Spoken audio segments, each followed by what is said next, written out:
Bonjour et bienvenue chez l'Ami des auteurs, le média des auteurs qui ne seront pas invités sur France Culture, mais qui sont toujours prêts à vivre de grandes aventures. Avant de retrouver dans quelques instants mon tout premier invité, je vous informe que je serai présent au Salon du Livre de Vic-en-Bigorre, dans les Hautes-Pyrénées, samedi 21 septembre, de 10h à 18h, ce qui sera l'occasion pour moi de vous présenter et de vous parler de mes romans, notamment La communauté de Thésée, paru chez Edilivre, et Justice, auto-édité chez Amazon.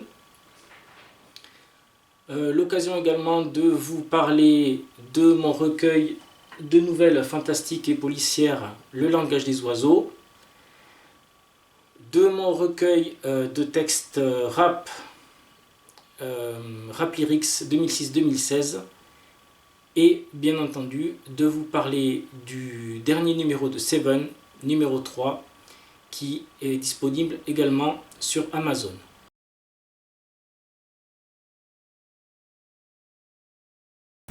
Bonjour Vincent, merci d'avoir répondu à l'invitation de l'Ami des auteurs. Moi, je suis très content, oui. Alors, vous êtes l'auteur d'un premier roman, c'est ça? C'est votre premier livre.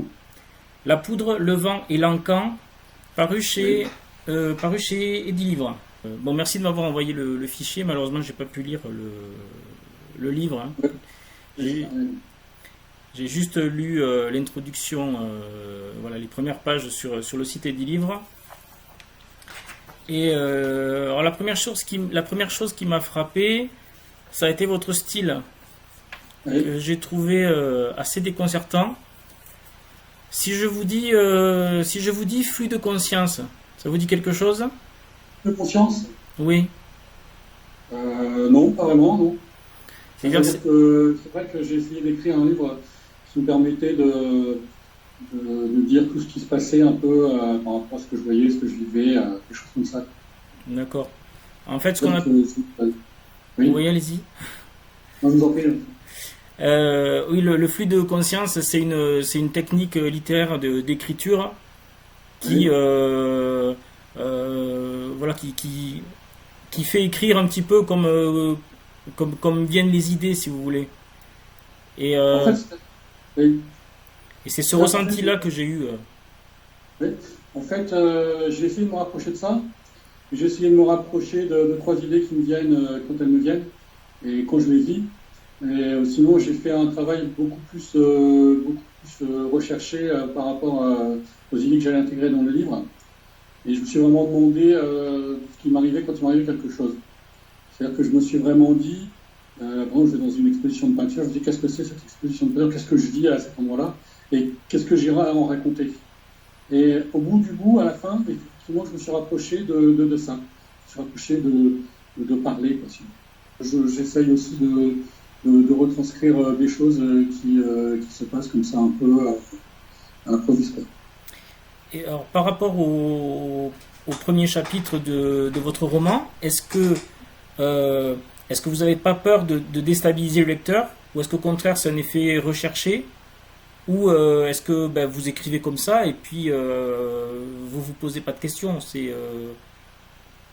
Dans les premiers paragraphes, j'ai essayé de présenter un peu une histoire. J'ai essayé de présenter ce que c'était que des rencontres que je vivais moi par rapport à des rencontres. Et ensuite, ça s'emballe un peu puisqu'on est plus proche de l'action, c'est-à-dire que c'est une personne qui va dans un hangar, qui fait tout ça dans un hangar, qui découvre un sac dans lequel il y a un retour de la drogue. Et ils sont à deux, il y en a un qui prend plus de distance et un qui essaye de s'approcher de ces gens-là pour leur dire de tuer nous pour son hangar. Et je me pose des questions, qu'est-ce que c'est qu'une rencontre? Dans les premiers temps du livre, je regarde plusieurs sortes de rencontres que j'ai vécues et j'essaye vraiment d'aller dans cette réflexion-là, plus que de suivre des actions les unes après les autres. Vous avez déjà entendu parler de la synchronicité? Oui, plus ou moins, mais je ne suis pas vraiment littéraire, mais j'ai fait j'ai plus ou moins entendu parler de ce sujet-là. Oui. Enfin, je veux dire, Disons que, oui. ouais, vous intéressez aux coïncidences en fait. C'est ça, aux rencontres. Non, c'est pas. En fait, oui, je m'intéresse. C'est là que je m'intéresse au fait de prendre du recul sur ce que l'on vit.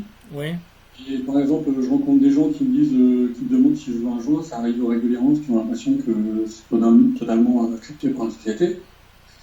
Et je me demande où est-ce que je rencontre des gens qui me proposent des choses que je veux pas, et quels sont les différents niveaux de problèmes que ça me poserait d'accepter l'un, d'accepter l'autre, d'accepter un joint, d'accepter ceci, d'accepter cela. J'essaie de prendre un peu de recul.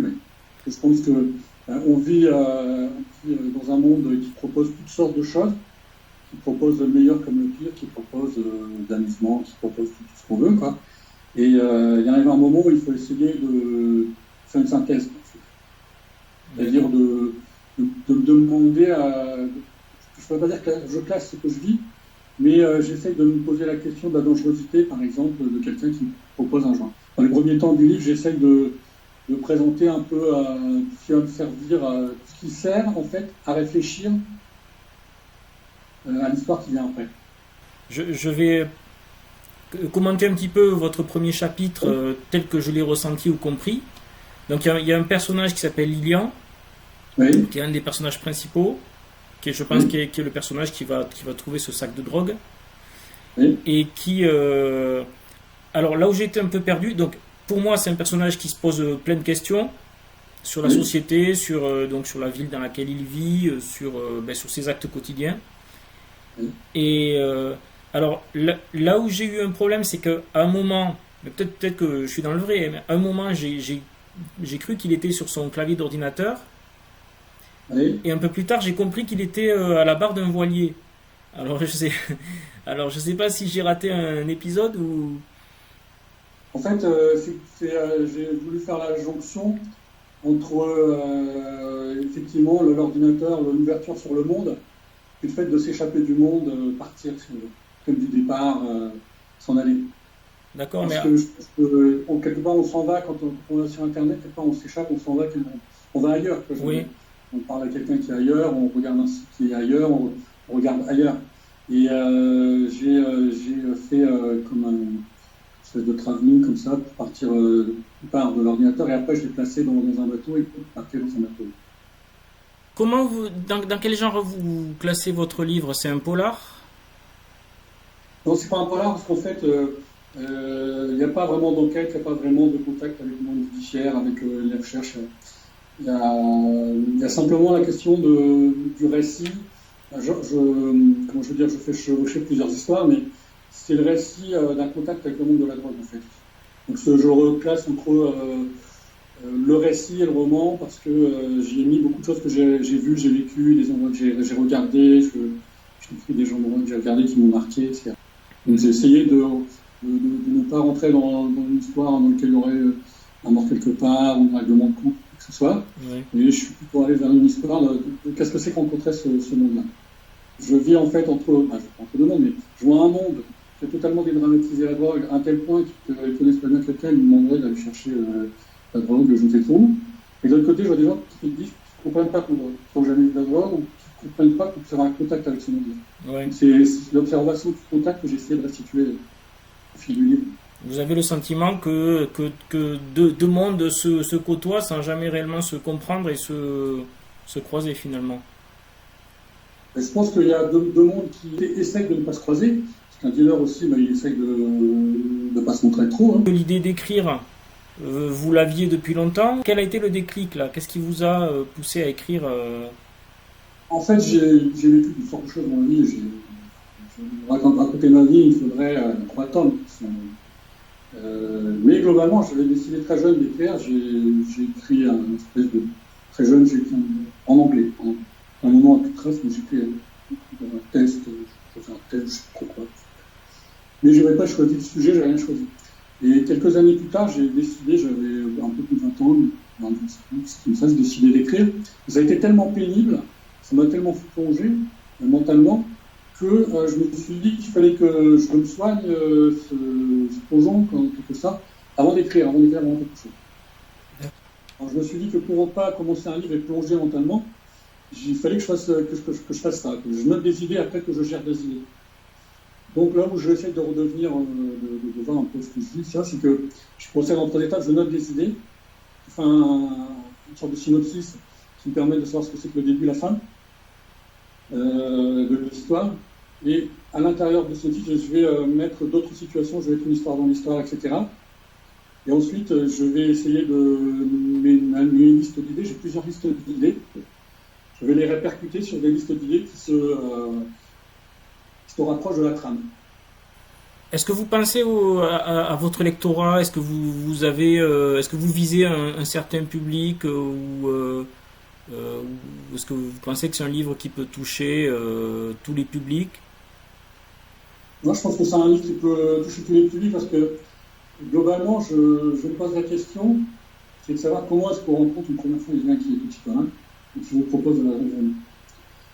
Et cette chose-là, elle s'adresse aussi bien à des gens qui sont toxicomanes et qui se demandent comment ils sont arrivés là, à des gens qui sont autour d'eux et qui se demandent comment est-ce qu'on en arrive là, même s'il ne se passe pas grand-chose, il se passe problème. Et à tout un chacun. Est-ce que vous avez des influences ou des sources d'inspiration, des auteurs que vous suivez particulièrement, qui vous inspirent? J'aime bien Verlaine. Oui. J'essaye Verlaine, Rimbaud. Vous avez d'autres projets d'écriture? Vous avez commencé un autre livre? J'ai commencé un deuxième livre. Je raconte un peu la recherche de talent. La recherche de talent dans la musique. Donc, il s'adresse à des gens qui ont envie de savoir comment se fait qu'il y a quelqu'un qui est à la télé. On demande souvent comment est-ce qu'on a découvert telle personne. Ce public veut qu'on fasse un choix. Le public veut regarder un média qui a fait un choix pour lui. Est-ce que vous avez réfléchi à une stratégie pour vendre, pour vous faire connaître, pour communiquer? Alors je me suis amélioré parce qu'au début je disais tiens lis, après je dis tiens achète, comme ça je sais pas si je vais leur donner. Ouais, c'est pas bête, ouais. Je leur ai dit, je dis tiens je vais m'améliorer. Alors j'ai dit je vais faire quoi de tout dans le livre, et puis comme ça j'y sens rien parce que. Et donc, oui, j'essaye de faire connaître le livre, mais j'arrive pas à rencontrer des premiers lecteurs qui puissent donner des avis sur Babeli ou quoi. C'est là que je bloque en ce moment. Donc je suis allé sur plusieurs sites, votre site là, que je trouve intéressant, et c'est pour ça que je parle aujourd'hui. Et donc j'essaye de toucher les gens, mais je ne sais pas comment leur envoyer un email correct. Je bloque à ce niveau-là, j'essaie d'avancer à ce niveau-là. Ah, c'est pas facile, hein, c'est sûr. Non. On en est tous là. Et ouais. Vous prévoyez des salons ou pas encore? Vous n'avez pas réfléchi Oui, je prévois des salons. Je sais pas quand je pars, quand je reviens, c'est un moment un petit peu particulier. Donc, à chaque fois que l'occasion se présentera, j'irai sur un salon. Je pense que c'est à ce niveau-là que je vais rencontrer des gens qui aiment la lecture. Et je pourrai proposer le livre, je pourrai en parler. Je pourrai en parler vraiment et pas choisir 2-3 extraits. Et je pourrai être plus interactif avec les personnes et je pense que ça sera plus porteur. Mais écoutez Vincent, on arrive au bout de cette interview. Oui. Et alors, est-ce que vous avez juste un dernier mot pour vos futurs lecteurs, pour les internautes, pour les gens qui suivent la chaîne, le blog, l'amidesauteurs.fr. Ouais. Et ça représente la drogue. Le vent, ça représente les activités nautiques. Et l'encan, c'est les enchères publiques de drogue. D'accord. Oui. Ok, merci d'avoir expliqué le titre, c'est vrai que j'aurais pu poser la question. Merci. Vincent Dangréau, auteur de La Poudre, le vent et l'encan. Alors, disponible sur le site Edilivre. Oui. Voilà. Et que dire de plus? Merci Vincent. Merci Vincent, à bientôt. Bientôt.